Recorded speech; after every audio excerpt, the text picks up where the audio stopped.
আপনারা যারা সফটওয়্যারটা চাচ্ছেন আমার এই মেন সাইটে এসে একদম নিচে নামবেন, নেমে ফিনিশ প্রজেক্ট এই জায়গাতে আপনারা এই সফটওয়্যারগুলো আপনি পাবেন, যেটাতে আপনি ক্লিক করবেন সেই সফটওয়্যারে ঢুকে দেবে। এরপরে আপনারা আমাকে জিমেলটা আপনার দিবেন, তারপর আমি আপনাকে রেজিস্ট্রেশন করে এই এক্সেসটা দিলে আপনি তখন এটা ইউজ করতে পারবেন। আপনারা অবশ্যই কোনোভাবে এখানে জিমেল এগুলা দিয়ে আপনি রেজিস্ট্রেশন করবেন না। আপনি মাল্টি কনভার্টারে আসলে এখান থেকে যে কোনো ছবি আপনার কনভার্ট করা ফাইল এখানে দিয়ে দিতে পারবেন। এখানে আপনার যদি ইপিএস ফাইল দেন তাহলে ইপিএস ফাইল থেকে জেপিজি, পিএনজি এভাবে যে কোনো ফরম্যাট করে নিতে পারবেন।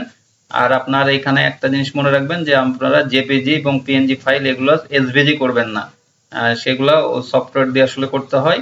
তো এখান থেকে আমরা যদি ফাইল ড্র্যাগ অ্যান্ড ড্রপ করি, যে কোনো ফাইল, যেখানে জেপিজি নিলাম, এখন এটা আমরা করব পিএনজি, তাহলে এখান থেকে শুধুমাত্র রান করলে এটা হয়ে যাবে। আর এখানে আরেকটা সুবিধা যে এখান থেকে আমার হাইটটা যদি আমি একটু চেঞ্জ করতে চাই, ধরেন এখানে 2000 বাই 4000 যদি আমি করি এখানে হাইট, তাহলে 4000 বাই 2000 কে 2000 বাই 4000 করব, তাহলে এইভাবে করলে রান করলে এখন সাকসেস হবে। গেট করলে আমরা ফাইলটা পেয়ে যাব।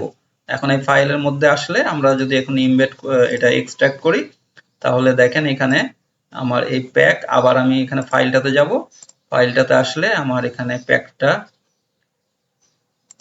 কনভার্টেড প্যাক দেখেন এই যে 2000 বাই 4000 এই সাইজটা হয়ে গেছে এবং এটা পিএনজি ফাইল তৈরি হয়ে গেছে। তো এইভাবে আপনারা যে কোনো ফাইল, যে এখানে অনেকগুলো ফরম্যাট আছে, সেই ফাইলগুলো ফরম্যাটে আপনারা কনভার্ট করে নিতে পারবেন। আর এখানে লগগুলো দেখতে পারবেন, অন্যান্য সব সফটওয়্যারগুলো এখানে দেওয়া আছে, আপনি এখান থেকে জাস্ট এগুলো লগ ইন করতে পারবেন। আর এখানে আমার প্রাইসিংটা দেওয়া আছে, আপনার খুব লো প্রাইসে এতগুলো সফটওয়্যার আপনার একসাথে পেয়ে যাবেন, সেটা আপনার এখানে দেওয়া আছে, আপনি দেখে নিতে পারেন।